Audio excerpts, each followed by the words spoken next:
Okay, good evening, everyone. Welcome. My name is Jim Ostrowski, and I'm with Eagle's Environmental Support Main Division. conference is recorded. And I welcome you to our PFAS Town Hall for Pellston. I'm just going to run through a couple housekeeping or logistical details, and then I will hand it off to our main presenters. So if we click the next slide, please.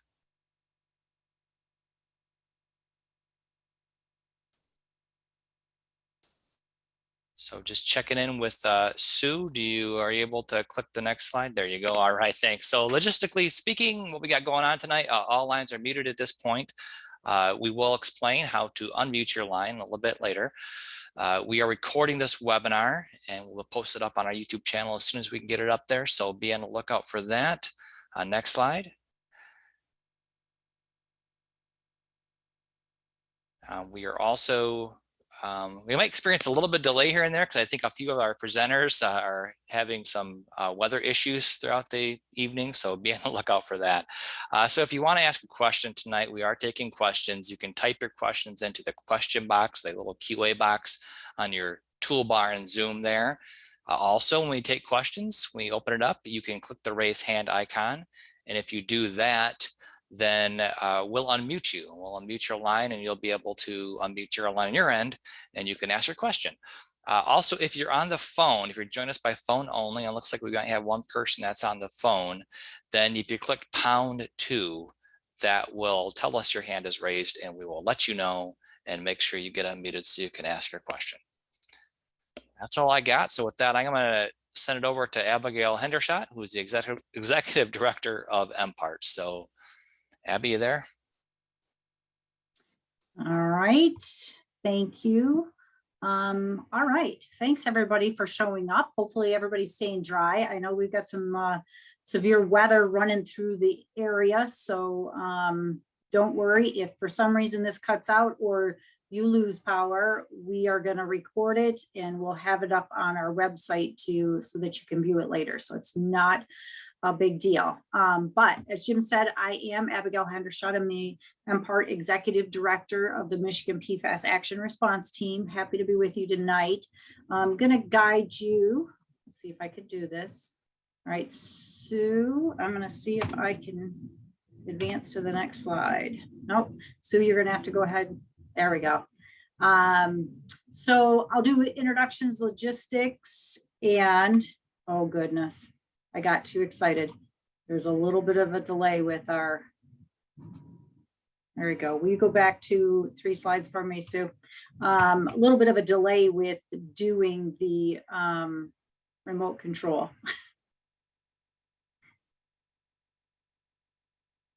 There we go. Thank you.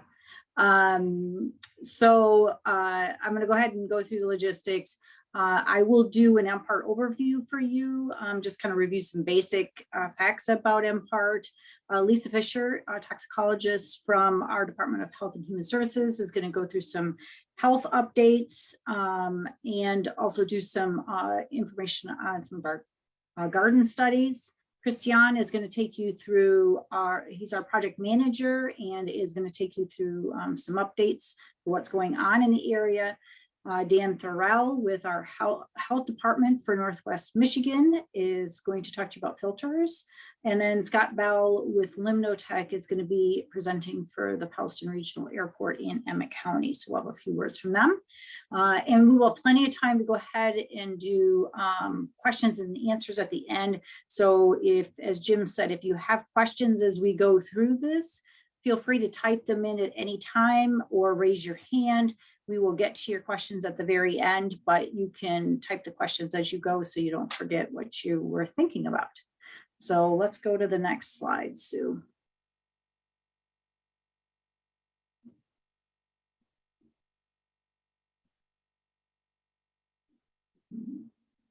Is it going to go for you?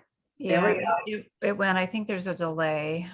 There's definitely a delay. Yeah. Okay, thanks, Sue. Michigan PFAS Action Team, MPart specifically, was created as an executive order in 2019 And it's a very unique multi-agency approach across the state. So we have 7 different departments that all participate as part of MPART and help to, they cooperate on a pretty broad basis across the state government, but it really helps us to lead and direct that state strategy for PFAS response.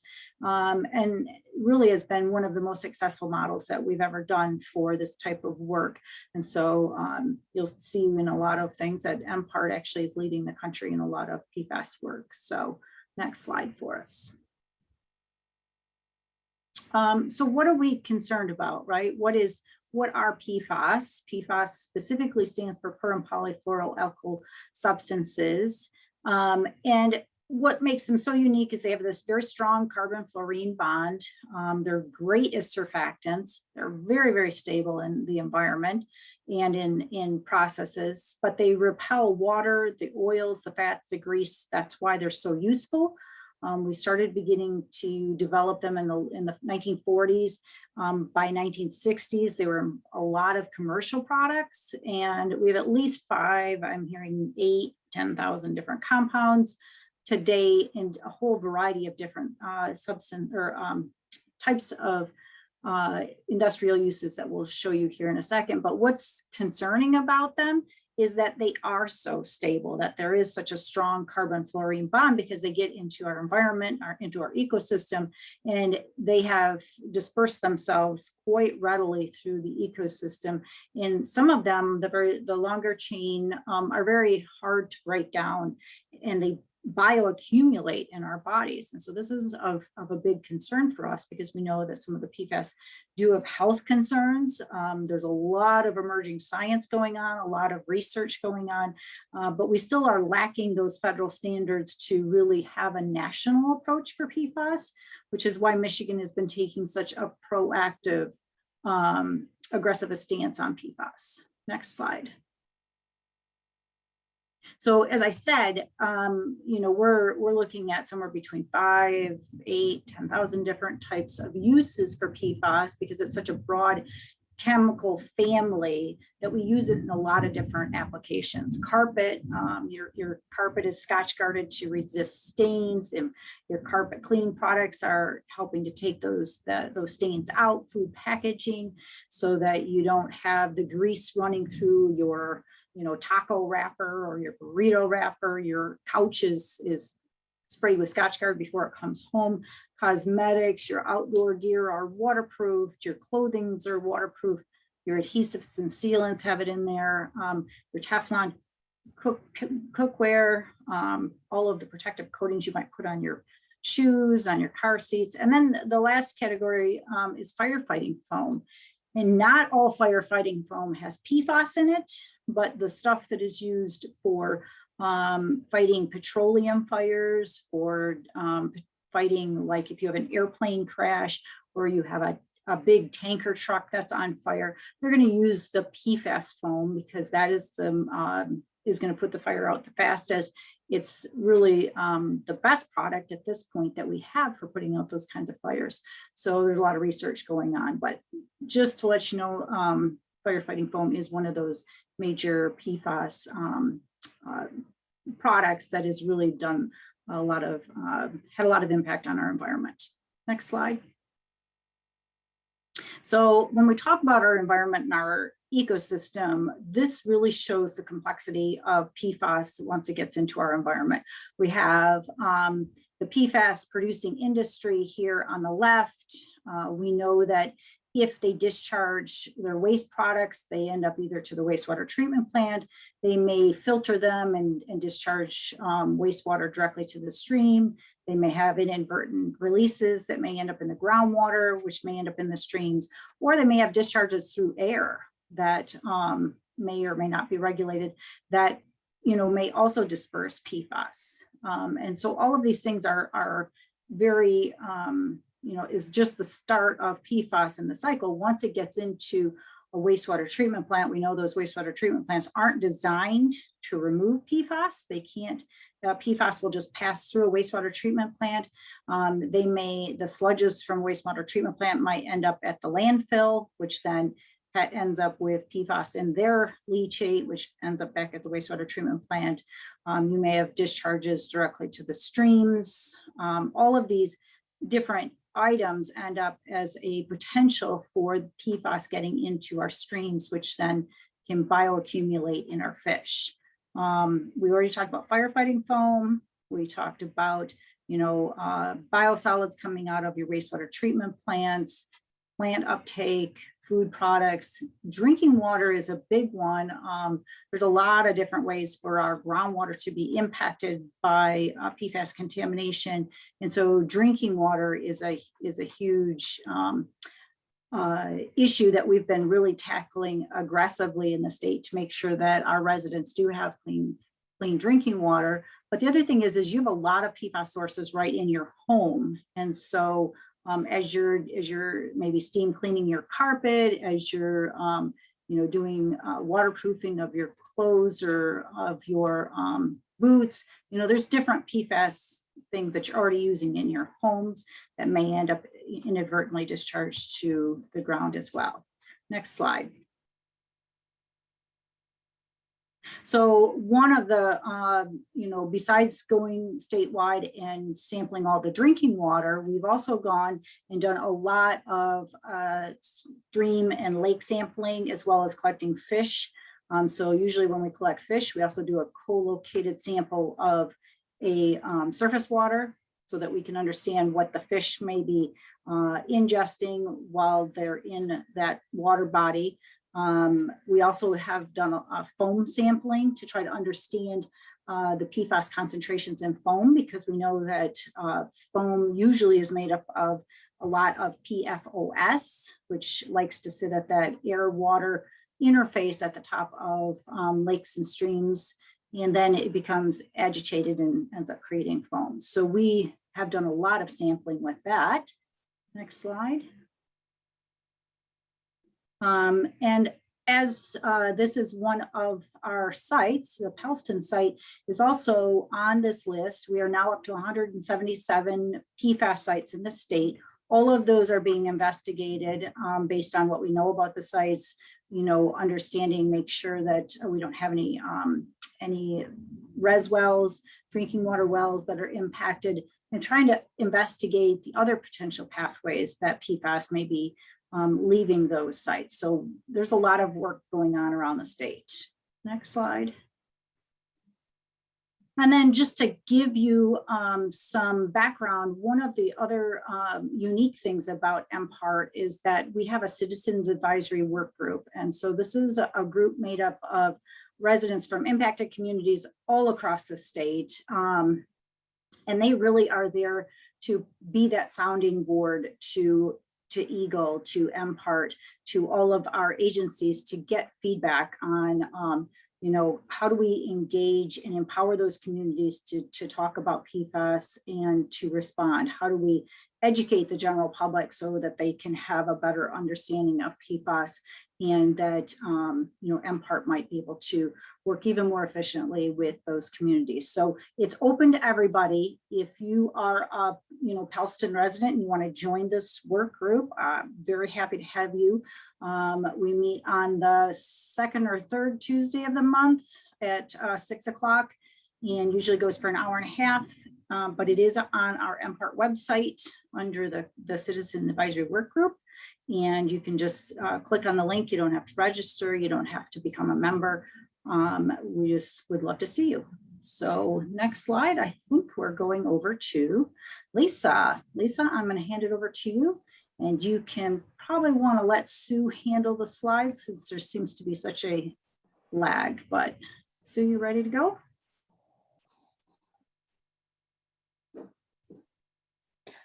All right. Okay. Yeah, so I'm Lisa Fisher. I'm a toxicologist with the Michigan Department of Health and Human Services. And so the role of DHHS, along with the local health department, in this case, the Health Department of Northwest Michigan, is to understand the health concerns that are unique to your community.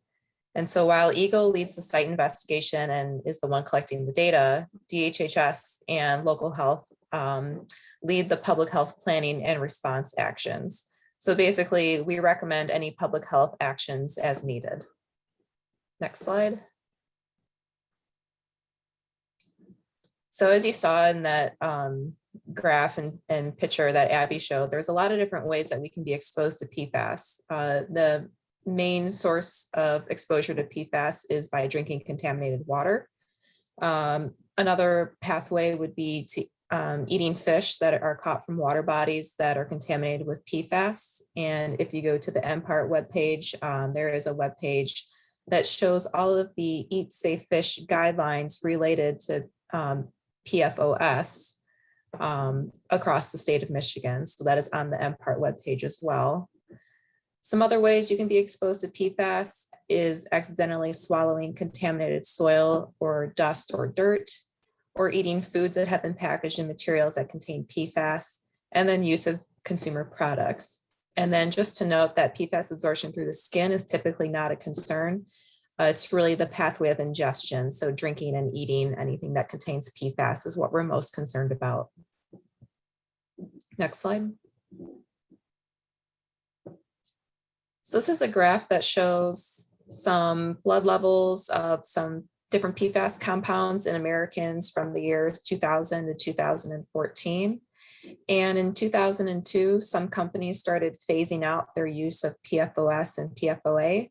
And you can see that reflected in the blood levels between the years 2000 and 2004. So a lot of manufacturers have replaced the use of PFOS and PFOA with other PFAS compounds.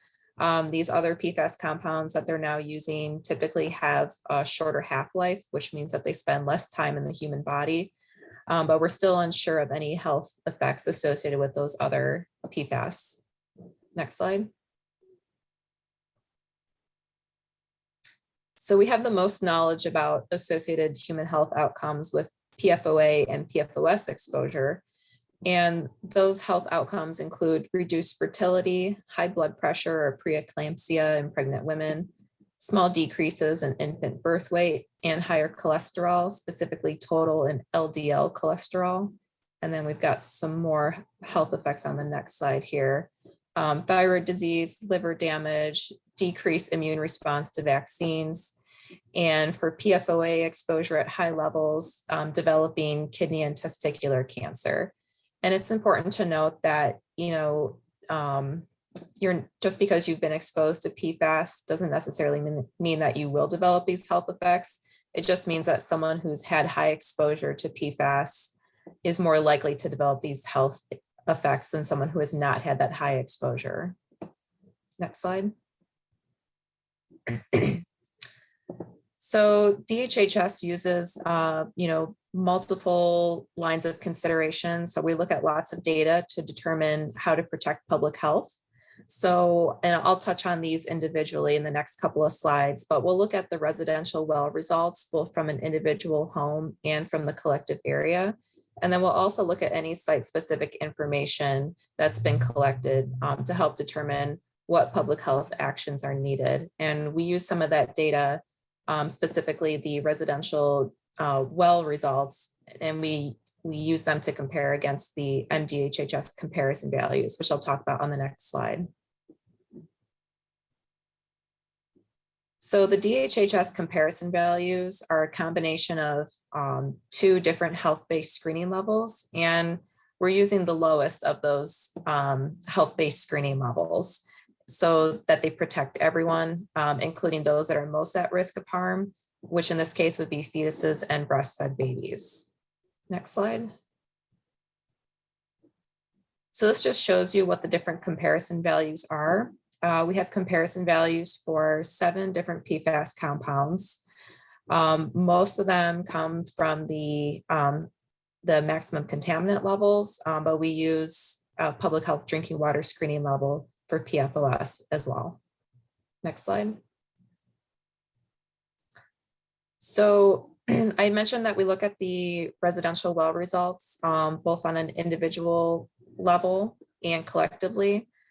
So what we've done for Pelston and what we do at other sites around the state is, if a home has had their water tested and they exceed any of the comparison values, we typically offer them a point of use filter.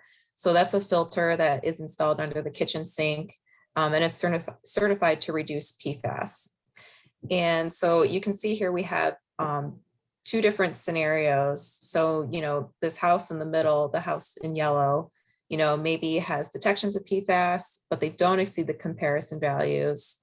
How is our response going to differ based on different scenarios? So on the diagram to the left, the house in the middle that has detections is surrounded by homes that don't have any detections. If we don't have any other information that's giving us, a pause for concern, then this home in the middle that has detections, but it's not quite exceeding our comparison values, we may decide that they don't need a filter. Whereas in the other diagram, the house with the same level, so detections but below comparison values, is surrounded by homes that do exceed the comparison values. We're probably going to go ahead and offer that home in the middle a point of use filter, just as a precaution. Next slide.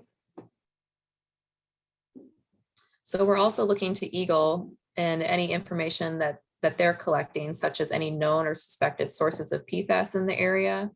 What is the geology like in the area? Are the wells shallow or deep?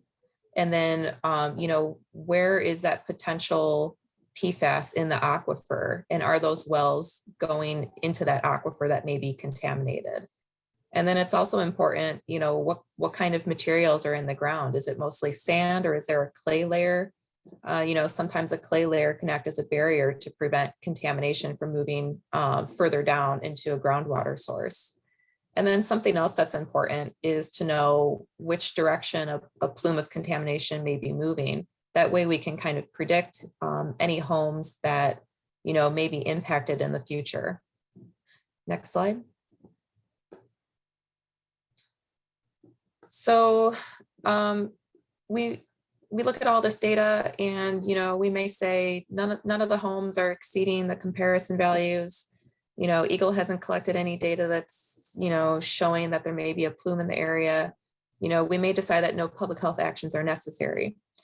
For Pellston, there have been many homes that have been above the comparison values.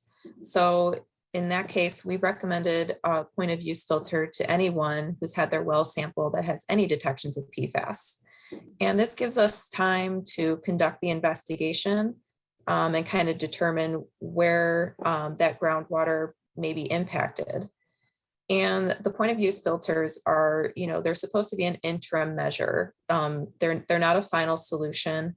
But they are protecting, the residents from any potential fluctuations in PFAS while the investigation is ongoing. And then we've also provided educational materials to provide, more information about PFAS in drinking water. Next slide. And I will hand it over to Christian, who's going to give an update from Eagle. Thanks, Lisa. Yeah, I'm Christian Bonham, a geologist with the Michigan Department of Environment, Great Lakes and Energy, out of the Remediation and Redevelopment Division in the Gaylord District office. You can see my contact information there. If you have any questions, I'm always available to answer any questions. And if I don't answer, I'll get back to you as soon as I can. Next slide, please. So here I'm showing the Michigan drinking water standards for Part 201 cleanup criteria. Part 201 is the framework by which contaminated sites are addressed in the state of Michigan. So if a site exceeds any of these values you see on the screen, it becomes a site that is handled by the Part 201 process. So in Pelston, the village of Pelston, and at the airport, PFOA, PFOS, and PFHXS are exceeded. So you can see the criteria there. Next slide, please.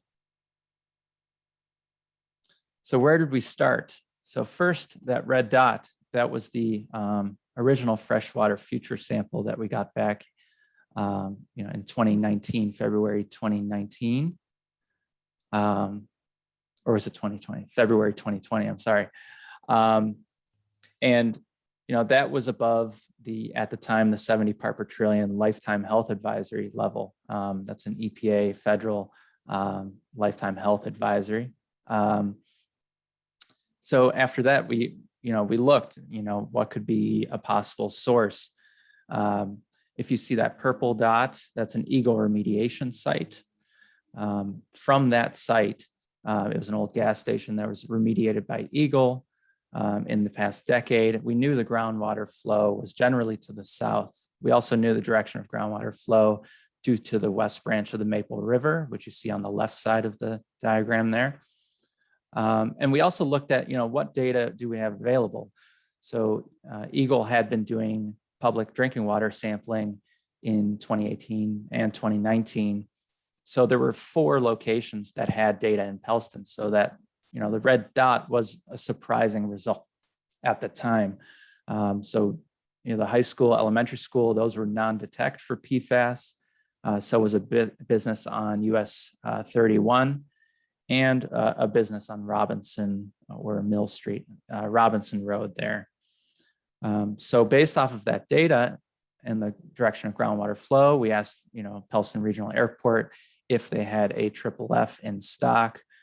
They did have AFFF that was, picked up in Eagle's AFFF pickup program. That was a statewide program to pick up legacy AFFF. So that was picked up from Pellston Regional Airport. But based on, discussions with them that they had trained with it and that it was in stock, we created these sampling areas that you see on the screen. Next slide, please.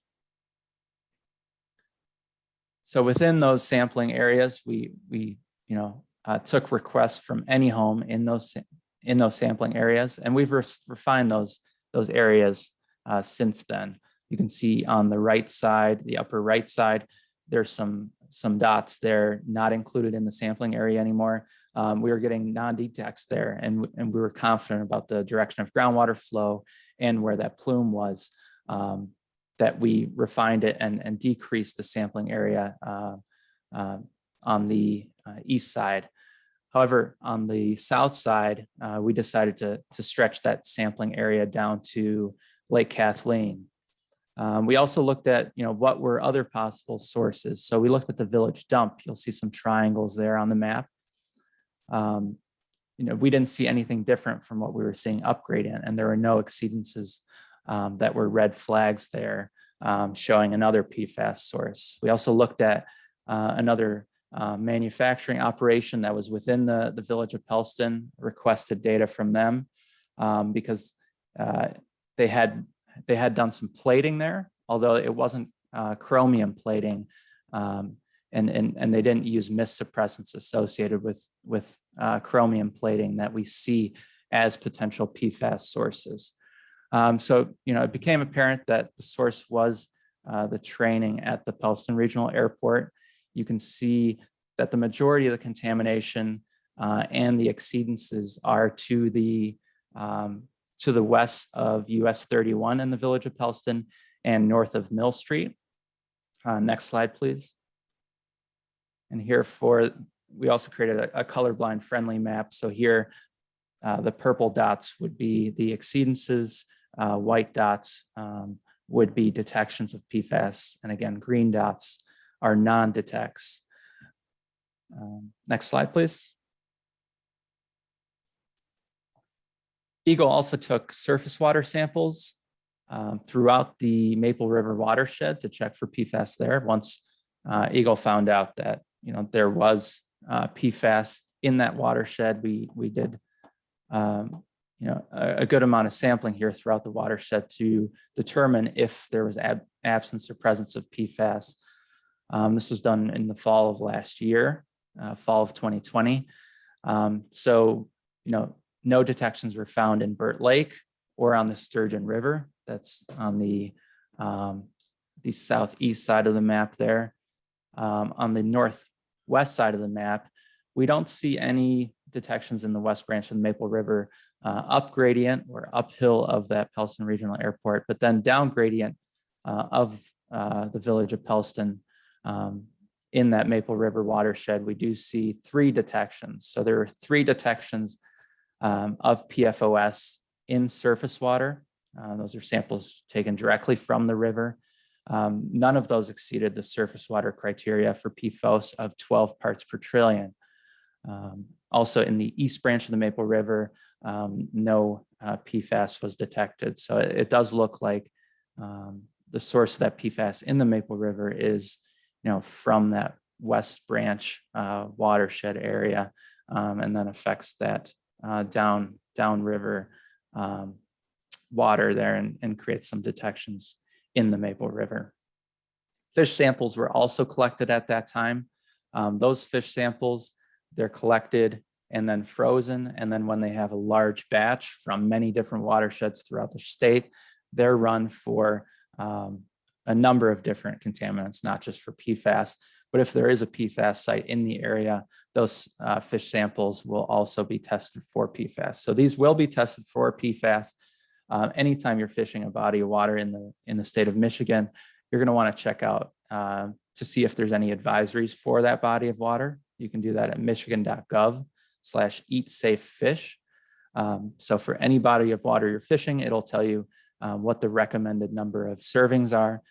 Those are created by the Department of Health and Human Services, by the Michigan Department of Health and Human Services. The same thing will be done for the fish tissue samples taken from Maple River, Burt Lake, and the Sturgeon and Indian River there, as well as the Crooked River. So we will have data for those fish. If there is any PFAS detections, there may be advisories that are changed from any current advisories.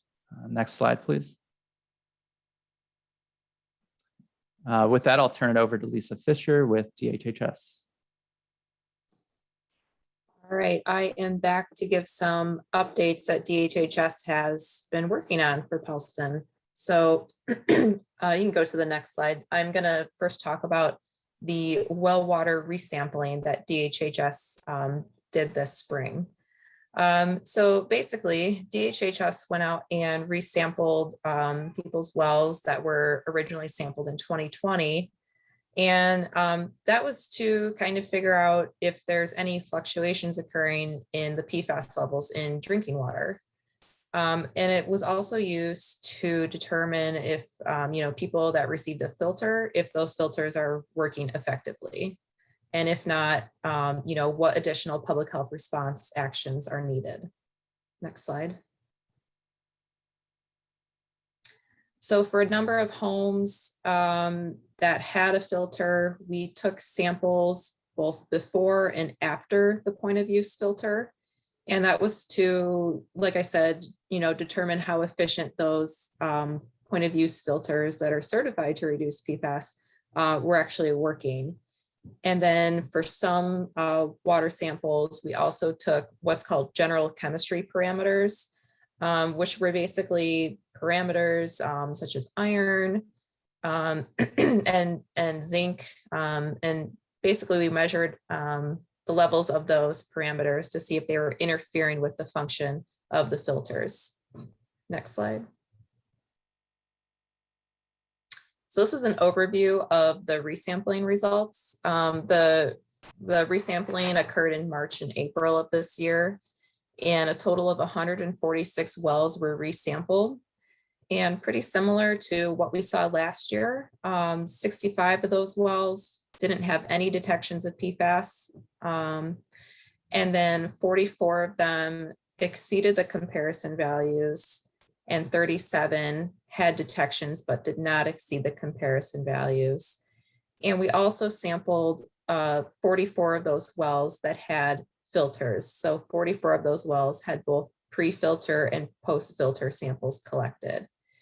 And the good news is that of all of the post-filter samples, 43 out of 44 of them didn't have any detections of PFAS. There was one post-filter sample that had a very low level PFAS detection that was below our comparison value. So that kind of indicated that the filters are working, and we're really excited about that. Next slide. All right, next I'm going to talk about the garden sampling that DHHS did. So we can go to the next slide. So this was a very small sampling that we did last summer. So we contacted some homeowners in Pellston that had home gardens, and we tested them for soil and produce for PFAS levels. So I'm going to talk about soil results on this slide. All 7 of the home gardens had detections of PFAS in the soil, but they did not exceed the health-based screening levels for soil. And that health-based screening level is comes from the ATSDR, so Agency for Toxic Substances and Disease Registry. They have something called environmental media evaluation guides, which is basically a way to assess risk to those who may accidentally eat soil or dirt. And we decided to use this environmental media evaluation guide for children just to be, most protective. So by using the health-based screening level for a child, we also protect for adults. As you may know, children are more prone to accidentally eating soil or dirt than an adult is. So we're using that higher ingestion rate of soil for these screening levels. So as you can see in the last column here, the range of the different PFAS detected in the soils compared to the health-based screening levels in the middle column. And we can see that what was actually found in the soils was well below any screening levels that we have for these various PFAS compounds. Next slide. And we just recently got the produce results back. So a brief overview of that is that there were 13 different types of produce that were tested for PFAS, and 9 of those types of produce had low-level PFAS detections. PFBA was the most commonly detected PFAS compound, and no produce samples exceeded any health-based screening levels. So we did a very basic risk assessment to look and see if the produce was potentially exceeding any screening level. And, based on the information that we had, we didn't see that. So, next slide. So this garden sampling, like I said, it was very small. It was only, 7 gardens. I think it was a total of 7 soil samples and 26 produce samples. So a very small sample size. And that's important to note because we really can't draw any conclusions about the levels of PFAS from other home gardens in Pelston or across the state based on the sampling that was done in this study. It was mainly done to increase our understanding of how PFAS is in soil and produce. So this was more a knowledge building sampling endeavor more than something to draw conclusions from. Next slide. And then if you are concerned about PFAS in your soil or produce, here are some best practices that we have. And these are also on the MPART FAQ webpage as well.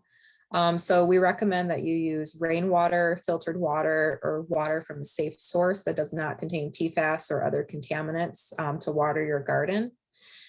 We recommend that you plant in raised beds that have new clean soil and then to use landscape fabric underneath them.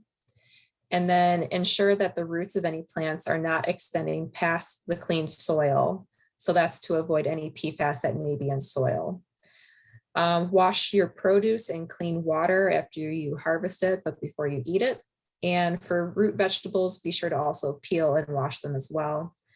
And then adding clean organic matter to the soil is also helpful at reducing the PFAS that can wind up in produce. So organic matter includes uncontaminated peat, manure, or compost. Next slide. And with that, I will turn it over to Dan Thorell to give an update from the Health Department of Northwest Michigan.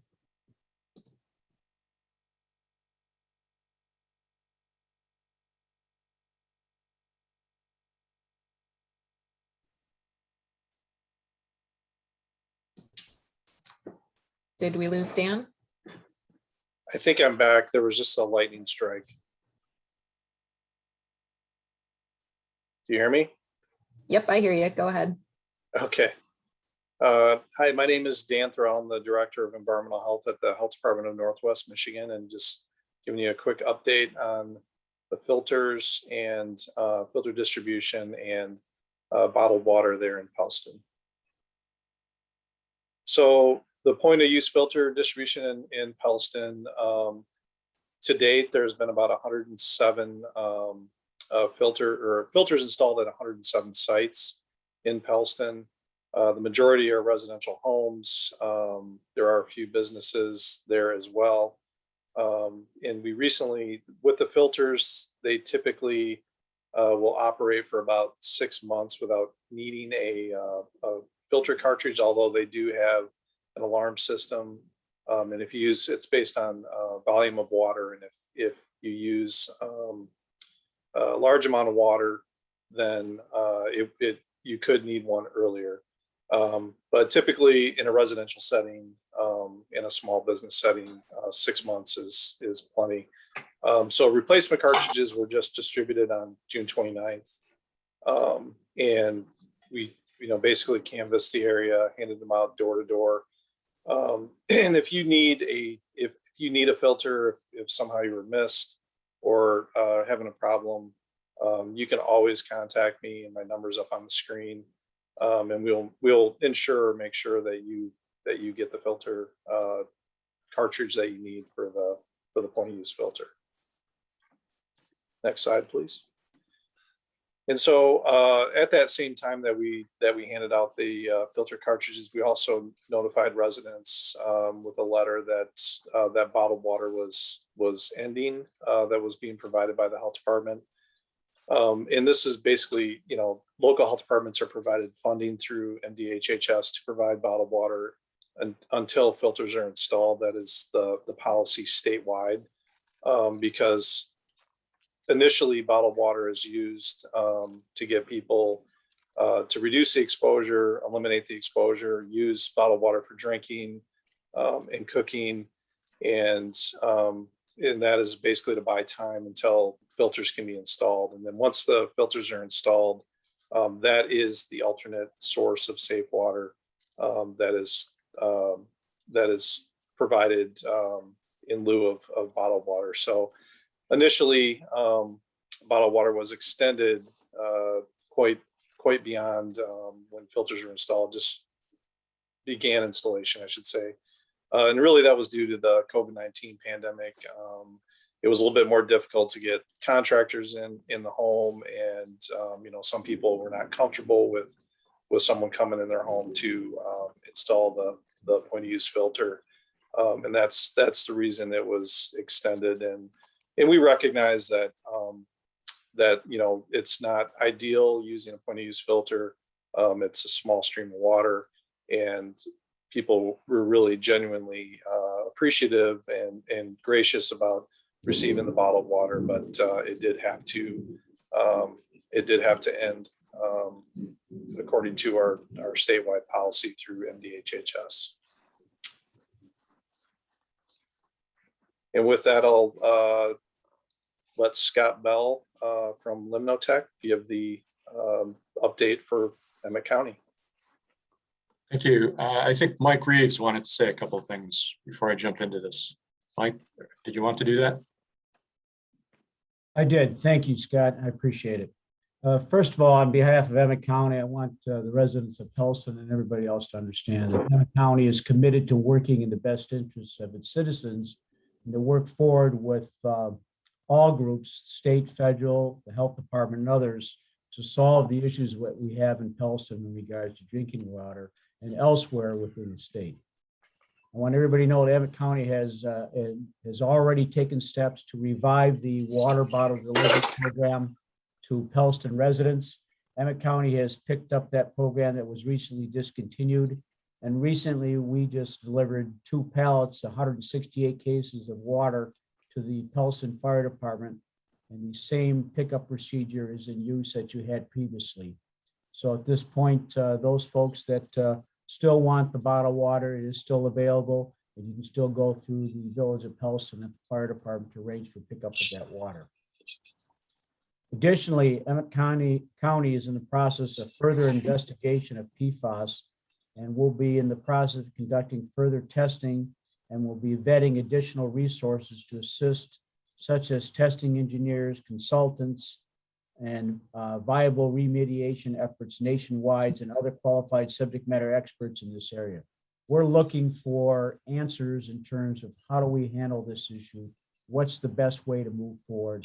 And we're trying to bring those people together into Emmett County to assist us with this problem.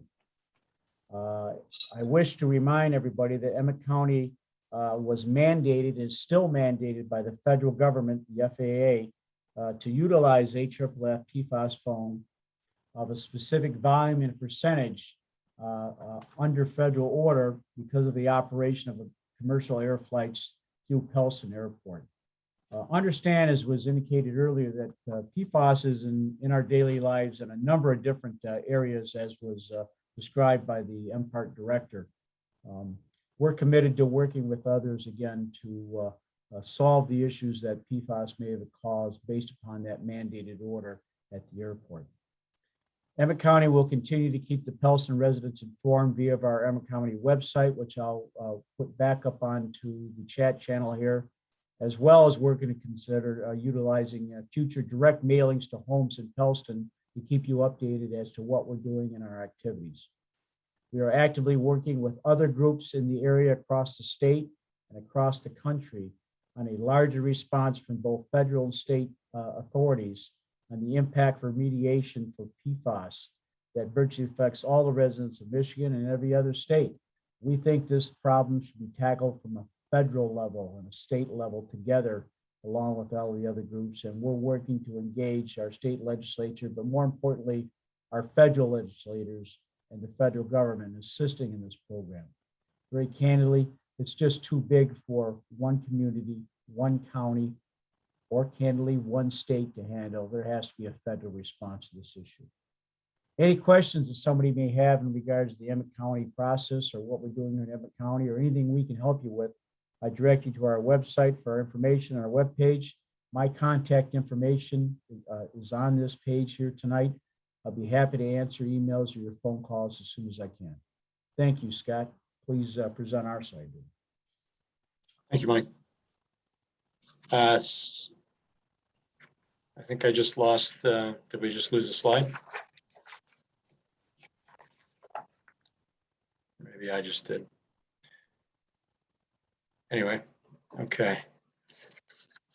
It's coming right back, so it looks like she's Okay, I didn't know if it was something I did or,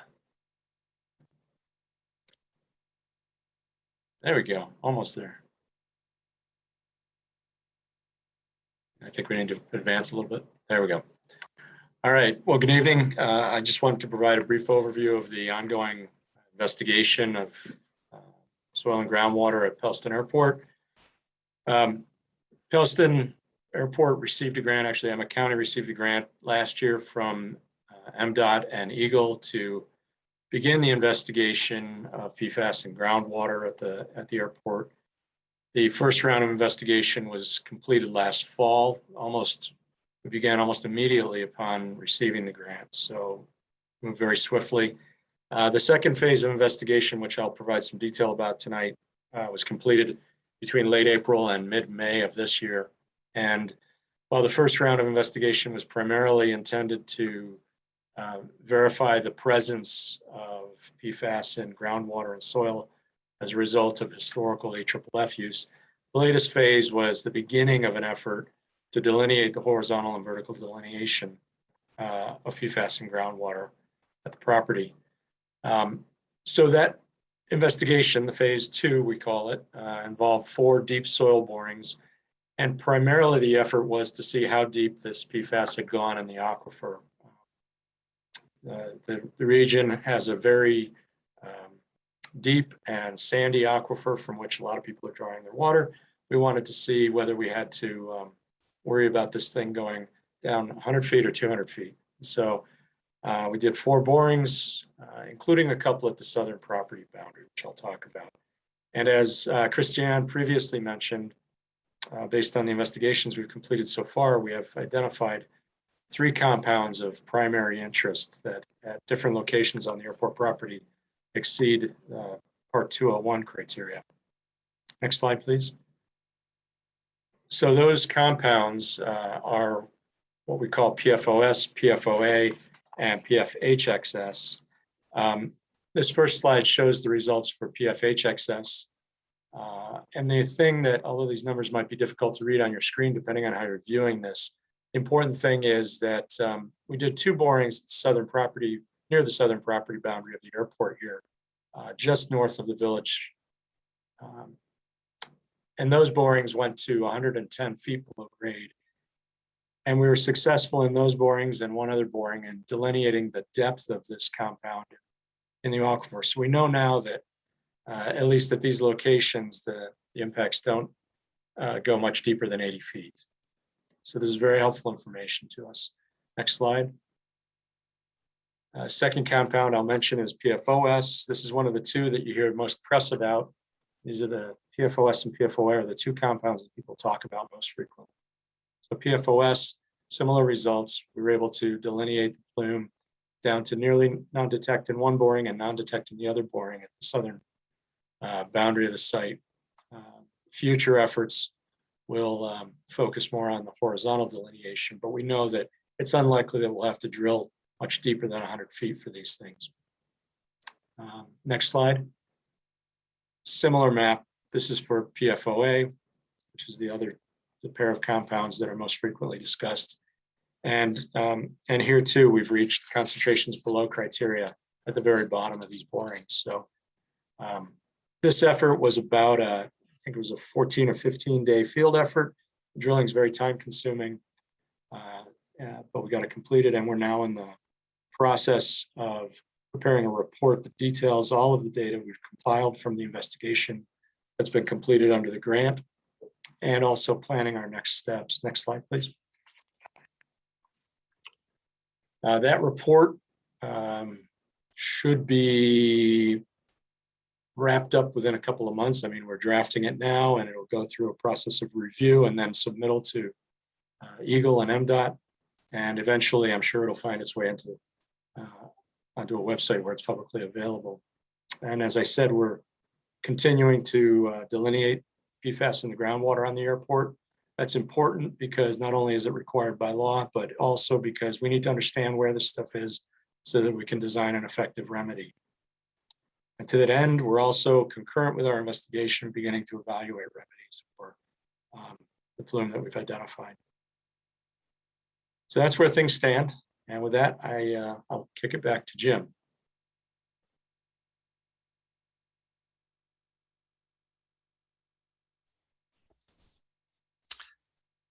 Yeah, hi, good evening, everyone. Thanks to our presenters. I think that, Sue, if you're there, I'm going to have you go through the questions as they come in. I want to remind everybody that if you have a question, you can type it into the question box on your GoToWebinar, or excuse me, on your Zoom toolbar there. We got one question so far. I'm waiting for some more.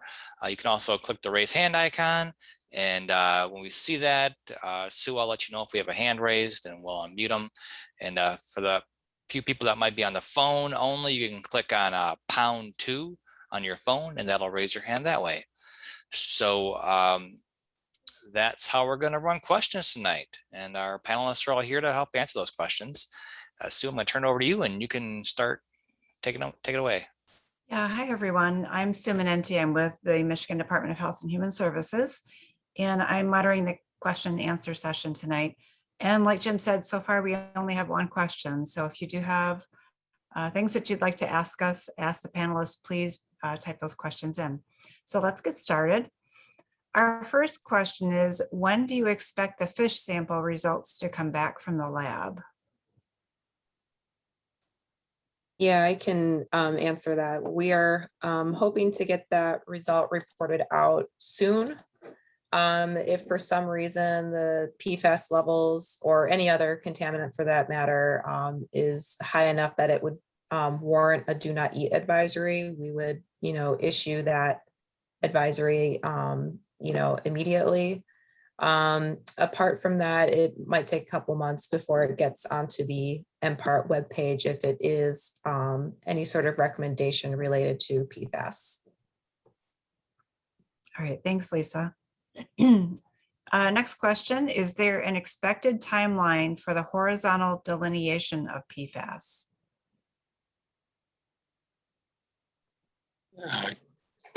I'll weigh in on that.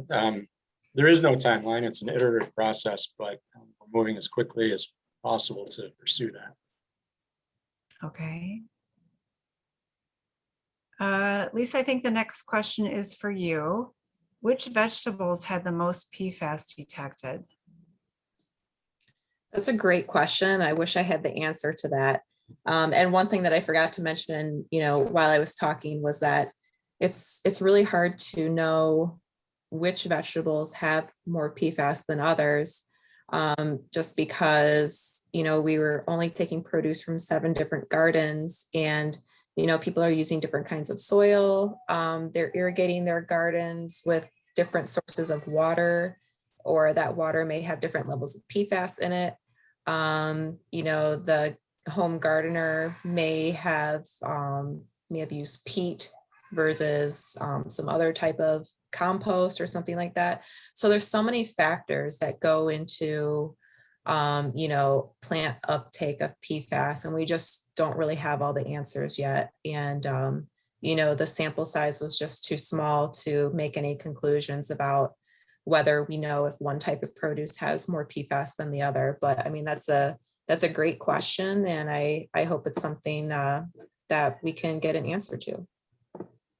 All right, thanks, Lisa. Next question.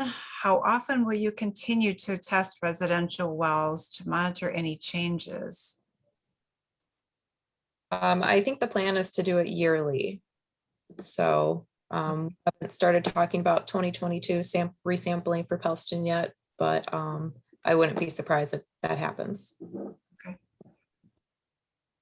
And I will add to that, we are still honoring any first-time requests. So if you know anyone that hasn't been tested, we are continuing to receive those sample requests and process those. And Lisa, when it's time to do that resampling, we'll be sending out letters and contacting people to request access to sample their well. Yep, absolutely. Okay, thank you. Next question is, why can't we get a whole house filter? So the point of use filters are certified to reduce PFAS. I don't know if there's a whole house filter that's actually certified to reduce PFAS, but we've been sticking with filters that are NSF ANSI certified. So that's why we're offering them. Okay, thank you. Lisa, this is Bill. I would also add is the point of use filters are interim response actions. They're not considered a final remedy. And it just as a matter of policy, DHHS across the state of PFAS sites, our interim response actions are providing point of use filters. And from Eagle's stance, a whole house filter would also be an interim response action. It does not clean up or eliminate the contaminants that are in the drinking water source. And when we say interim, we mean a temporary. It's not a permanent solution, correct? Right. Yep. It's just to, protect the public until there's a permanent solution in place. Okay. Are we putting more PFAS in the ground by showering, doing laundry, etc.?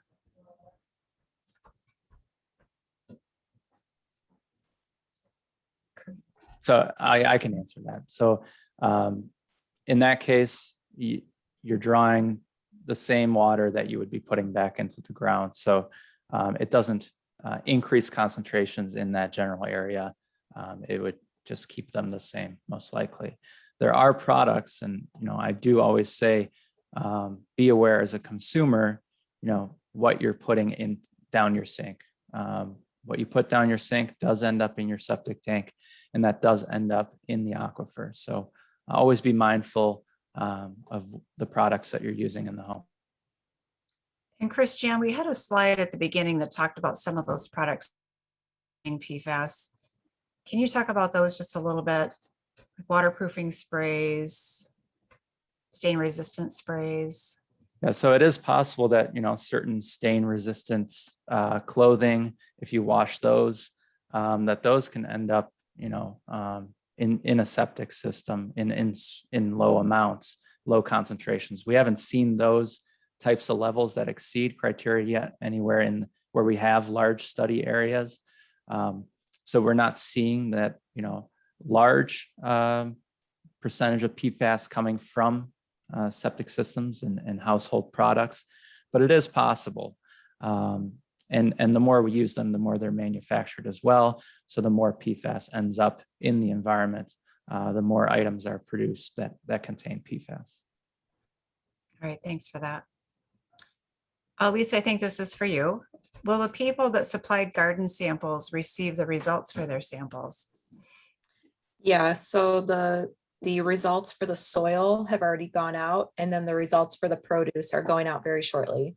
If you have any questions about what your specific garden results were, just give me a call or shoot me an email.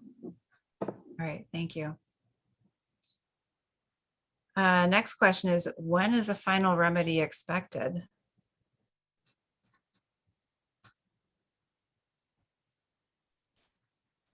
I can start and then let Emmett County speak to that as well. Final remedies for these types of projects take years and years, and in some cases, the technologies are still being developed to completely remediate PFAS down to the state criteria that you see. At the moment, interim measures are the most effective solutions for mitigating PFAS exposure.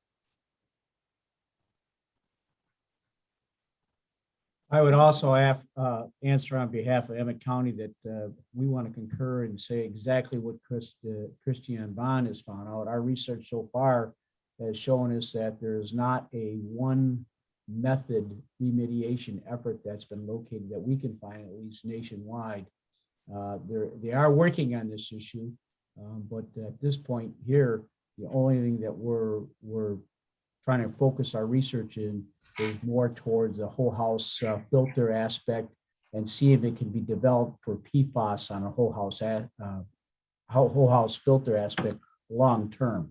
But as Christiane said, at this point, we have not found any type of information that shows us that there's an actual remediation effort that's been approved and in use.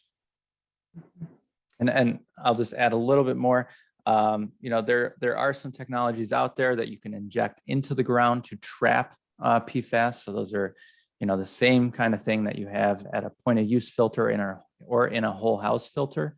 But instead of being, at your kitchen sink or at the pump, if it's a whole house filter, it would be in the groundwater source. So you would be trapping it and you're using a granular activated carbon or a resin, which is also a carbon technology, to trap a PFAS near a source. So that's an option. Also, whole house filters. There are whole house filters out there that are certified for PFAS. I always say to people, if you're concerned about PFAS, the option is always out there to buy one of these systems and install it, get a certified plumber to install it in your home. Abby, did you have something to add? I'll go back to the original question because they talked about final remedy. And I just want to talk about the fact that in general, for projects like this across the state, the first step is to identify where we have people that might be exposed to PFAS, whether it's through drinking water or other potential sources. Then we go to actually trying to delineate, identify where the contamination is in the ground and in the groundwater and where it's discharging. So that's where we're kind of at with this project. Final remedies are a very long-term prospect. They really involve, one, understanding the 3D conceptual site model of where the contamination is. But then as Christian and Mike have said, we're not quite there with a really good technology for really doing that size and magnitude for treatment yet.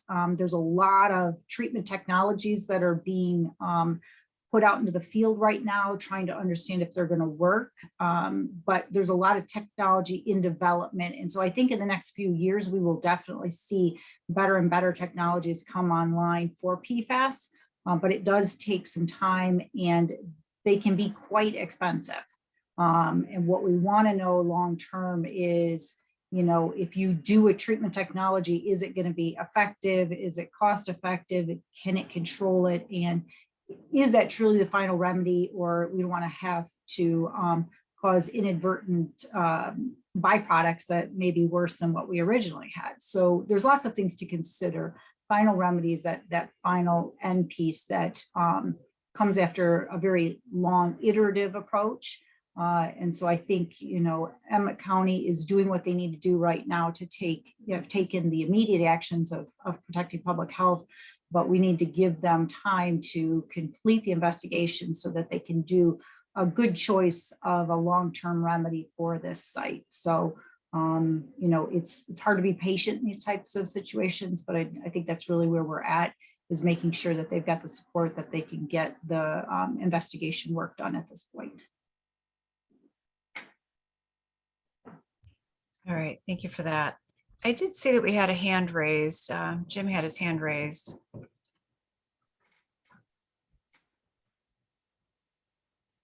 So I'm not seeing any hands raised now. So if somebody did have a question, they had their hand raised, you might want to put it up again because it's not up.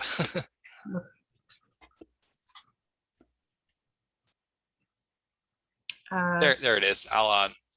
Sue, I got Heather on the line. So Heather, you can unmute your microphone and go ahead and ask your question.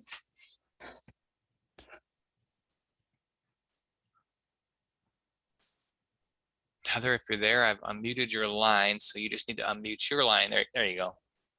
Okay, I'm sorry.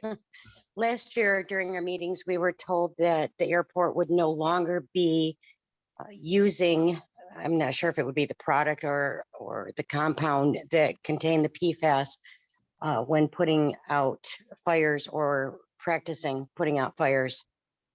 But in January, there was a news article that said that there was a contamination leak at the airport, and that I think it was about a gallon of PFAS was spilled during their practicing putting out fires, and that they were hopeful that the contamination would be contained and cleaned up adequately because of the time of year, everything being frozen at that time. But I'm just concerned and a little confused as to what happened with that. Did I hear wrong that this was not going to be used anymore when putting out the fires or practicing? Or was this product just sitting around and accidentally used? Can you help me understand this a little bit better? If you will, I'll take that one if nobody else minds. There was an unintended discharge of PFAS. First, let's understand earlier, Christian indicated that the old standard PFAS had been removed from every airport in the state of Michigan. So the type of PFAS that we're looking at now currently on the airport grounds is of the older variety. There is a new based PFAS that the federal government has come out with that does not have the same carbon, the makeup, the genetic makeup, if you will, as the old one. It has, it has less joining compounds, if you will. It does still have some limited PFAS because of the capabilities of PFAS to smother oxygen and stop firing. So we still use a chemical that has PFAS in it, but it's not as bad, if you will, as the old PFAS. The incident that had the unintended discharge was the result of an equipment failure at the airport on the fire apparatus truck that was involved. the state and many airports across the country now utilize a system called an e-cart, which when you train, you do not have to actually discharge any type of liquid, whether it be water or PFAS mixture. It actually goes back into like a separation tank, and it goes back into the truck. So what happened was a valve on the truck was faulty and it caused it to discharge. That has been repaired. In addition, that new PFAS area was cleansed as an Eagle was kept aware of that. And we had a complete remediation of that area, including all areas that was affected. And it was recently disposed of at a state recommended location. The Eagle was aware of what we did, and though that item was cleaned up. But we still are under the federal mandate to utilize the solvent for firefighting type of incidents at the airport. So if there was an actual crash or a fire at the airport that involved an aircraft, we would have to utilize that foam in a live action. For testing purposes, we use this cart that does not allow any type of discharge. If you have any other questions, then I'd be happy to answer that if that didn't make it clear. Yeah, I just wanted to add to that. That's a really good answer, Mike. It was cleaned up, and just to touch on those PFAS that are used. So AFFF, aqueous film forming foam, contains PFAS. The AFFF that used to contain these PFAS that we're investigating now are no longer used. Now they're trying to transition to more fluorine-free foams and using PFAS that are safer, that are less toxic to human beings.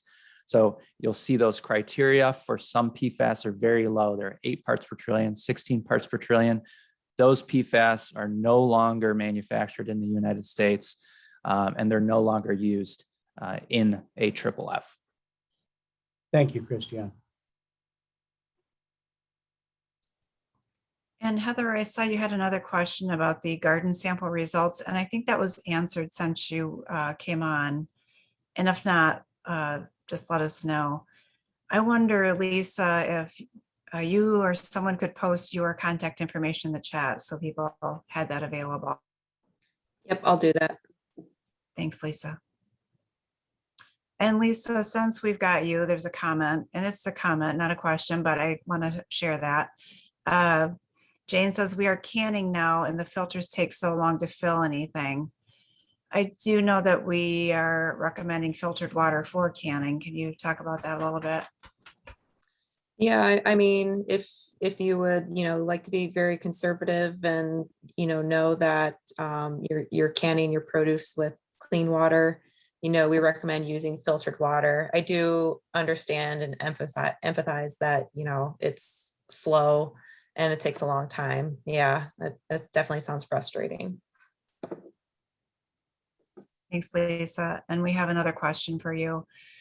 If you have eczema or psoriasis, does PFAS exposure affect you differently?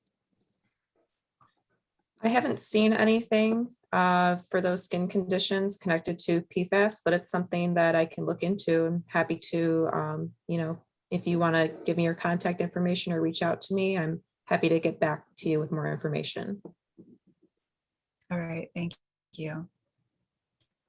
Next question, is it still true deeper wells were not affected, so would not be a better solution than one small filter? Or so would that not be a better solution than one small filter? I can answer that. So what we've seen in the residential well samples and the limited number of well logs that we have for the area, it looks like anything greater than 100 feet doesn't have detections above our criteria, but it may still have some detections. Right now, we also don't know exactly the flow of the plume, if that'll change over time. That's why we're continuing to do the resampling. We also, if we do drill deeper wells, like we do in some cities due to contamination, we like to see that there's some kind of barrier protecting that aquifer, like Lisa mentioned, a clay barrier. We just haven't found that yet. So it's very difficult to guarantee that you will have clean water drilling to a certain depth. And also, if everyone drills, 25 feet below a plume and everyone turns on their tap, can you have some drawdown of that contaminant mass? We don't know that either. So that's why the safer solution is using a point of use filter. Christian. We don't. I will jump in really quick and just add on to that. So we have had a couple of well, at least one well that failed in Pelston that we had to do a replacement well permit and pulled together Mdhhs and Eagle to discuss that and look at what needed to be done there as far as protective measures for a new well that needs to be drilled. And we are only allowing wells to be drilled to a minimum depth of 100 feet. And in this case, one case at least, they went to 150 for just some better water quality that was based on some information they had nearby. But and that would be the case with any well that fails in Pellston. And there's a lot of older wells that are out there. So I mean, this is probably going to pop up as we move forward. And just wanted everybody to know that that was how we were dealing with it. And those wells, once they're drilled, will be tested as well. And if there is a filter needed after that well is drilled, that will get installed. It's good information, Dan. Thanks for sharing that. Well, I don't see any further questions. So here is the MPART, the PFAS response webpage, and you can go there to find all kinds of information about PFAS. You can also go to the investigations tab and you'll be able to find the Pelston investigation site where there's more information available about Pelston specifically. Upcoming meetings are always posted on the webpage as well. Hey, Sue, just want to let you know, we do have a hand just popped up, so I don't know if you want to take Oh, that. One sure. more question. So we got one more question here coming up. It's from Heather again. So Okay. Heather, I'm going to unmute you, so you can go ahead. Can you hear me? Yep. Okay, this is more of a comment regarding the well depths. We have two wells. Our the well coming into the house is 90-foot well that showed very high levels of PFAS, but we also have a 30-foot well that the levels were undetectable. So I was just hearing talk about depth of wells, and I just wanted to put that out there, that the difference in our two wells and the results of those. Yeah, absolutely, Heather. So if you think back to Lisa's diagram where she showed, a cross section with wells drilled down into the subsurface, you can have wells that are above a plume, just like you can have wells that are below a plume. Again, same things apply. We can't guarantee that those are going to be non-detect forever. We like to resample the shallow, the medium, and the deep. But at some point, we like to see a better, a groundwater model, more of a three-dimensional view of the subsurface, so that we can make better decisions on well depths. We've done that in other areas of the state. Once that data is available, then we can make better decisions on saying, yes, at a certain depth, it'll be very unlikely that you'll see detections of PFAS. Drilling deeper, sometimes you also run into problems with aesthetic values of the water. So, you can have high amounts of calcium, or you can have, high amounts of, sulfur, so that your water smells like rotten eggs. So those are also things to take into account. And Sue, I'm not sure if you noticed it as well, but we also have James Gillette's got his hand up. Gillette. Yeah, I did see that. Go ahead, Jim. Hi, I'm just wondering, none of the local officials have been involved or invited into any of the discussions that are taking place amongst others I wondered what our state and local officials are doing, what action is being taken to remediate these situations all over the state, not just the village of Pellston.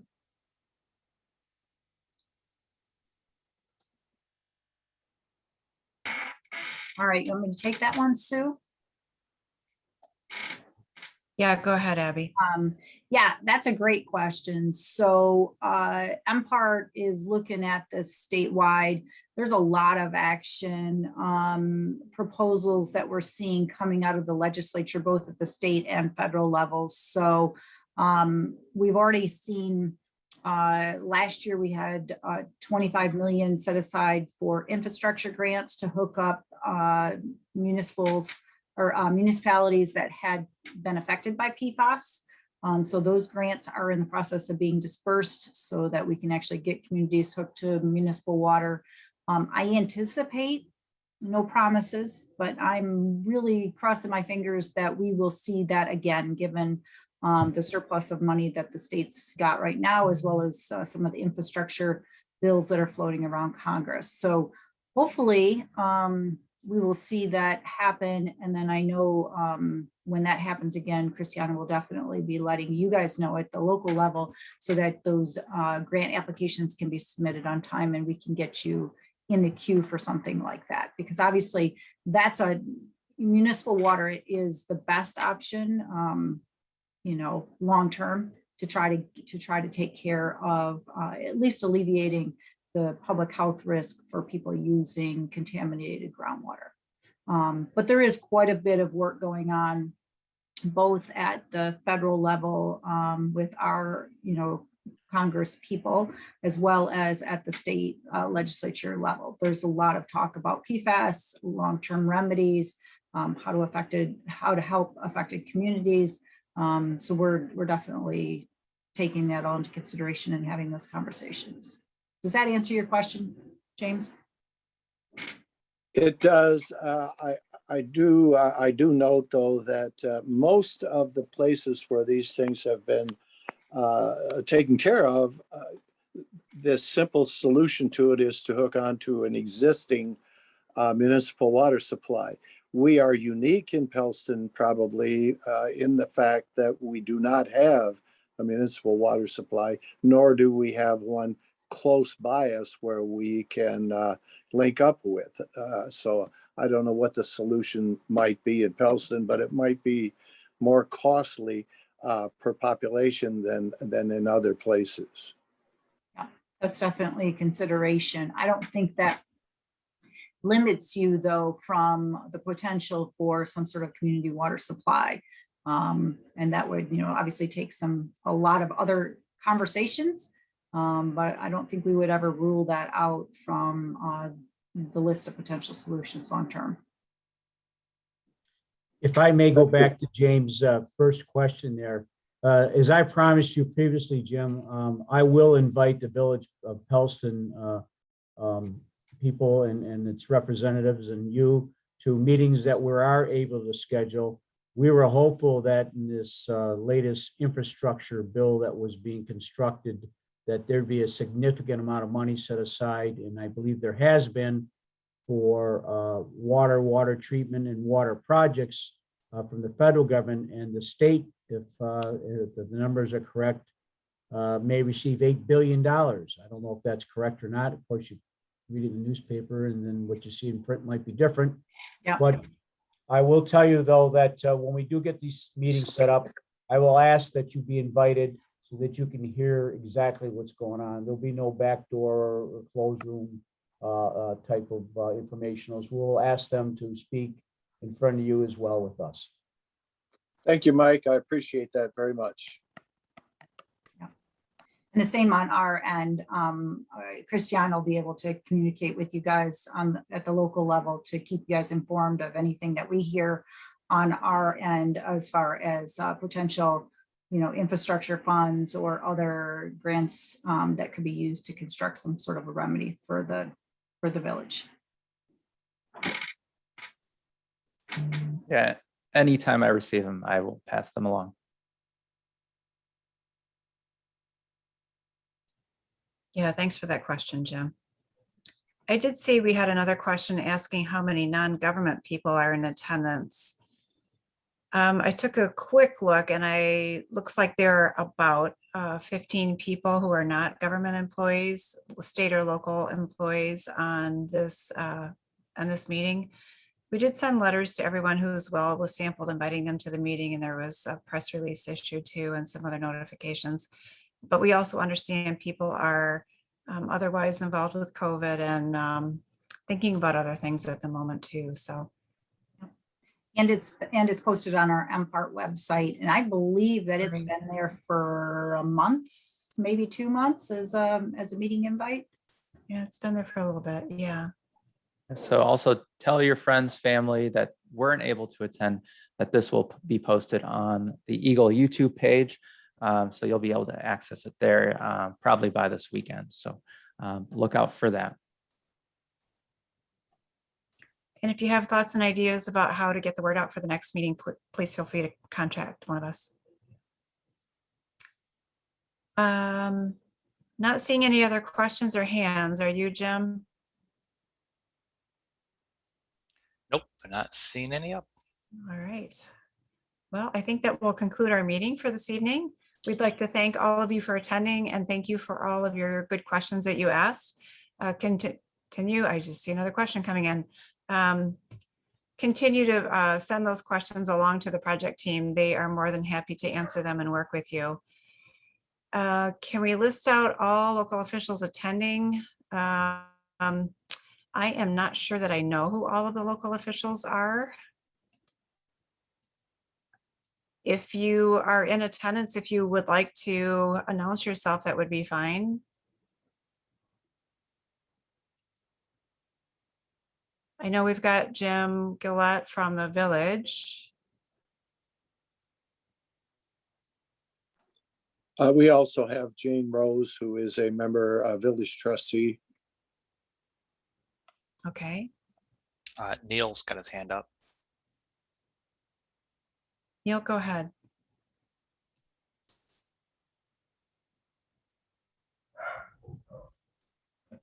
Is Neil unmuted? Yep, you just need to unmute yourself there, Neil.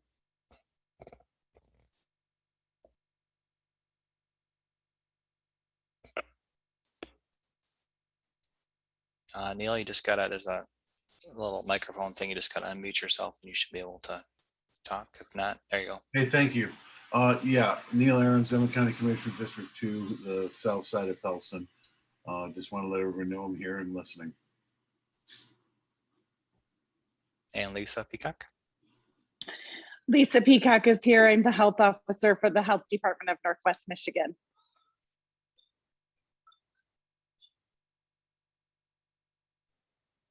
Do we have thanks. any other local officials?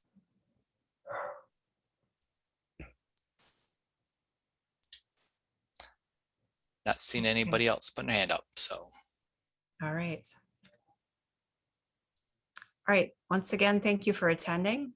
Feel free to contact our project team if you have any further questions. Check the website for updates. We'll be back with another meeting. We'll let you know when that will be. Have a great evening, everyone. Take care, please. Thank you.